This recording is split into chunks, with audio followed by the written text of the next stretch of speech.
এই মুহূর্তে যে খবরে চোখ রাখবো, নকশালবাড়িতে আটকে দার্জিলিং মেল। এনজেপি যাওয়ার পথে দার্জিলিং মেল আটকে গিয়েছে বলে খবর পাওয়া যাচ্ছে। যান্ত্রিক ত্রুটির জেরে ট্রেন আটকে রয়েছে। ট্রেনে ভর্তি যাত্রী এবং সেই যাত্রীরা যথেষ্ট বিপাকে পড়েছেন। এই পরিস্থিতির মধ্যে পার্থপ্রতিম সরকার আমাদের প্রতিনিধির কাছ থেকে খবর নিয়ে নেব। কি বলা হচ্ছে রেল কর্তৃপক্ষের পক্ষ থেকে, কতক্ষণের মধ্যে পরিস্থিতি ঠিক হতে পারে?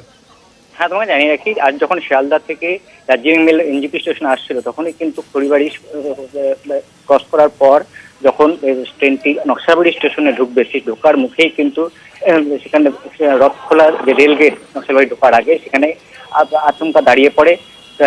ট্রেনের যে চালক, সে চালক দেখতে পারে যে ইঞ্জিনে যান্ত্রিক ত্রুটি, এবং তার তৎক্ষণাৎ ট্রেন ওখানে থামিয়ে দেন।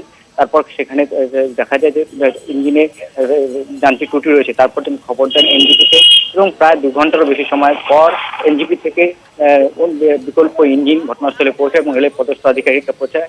তারপর কিন্তু ট্রেনটি সেখান থেকে ছেড়ে এনজিপিতে পৌঁছায়। অর্থাৎ প্রায় 2 থেকে 2.5 ঘন্টা বেশি সময় কিন্তু দার্জিলিং মেল দেরিতে এসে পৌঁছানো। বিপাকে পড়ে বেশ যাত্রীরা, এমনকি বেশ কিছু। ধন্যবাদ পার্থ।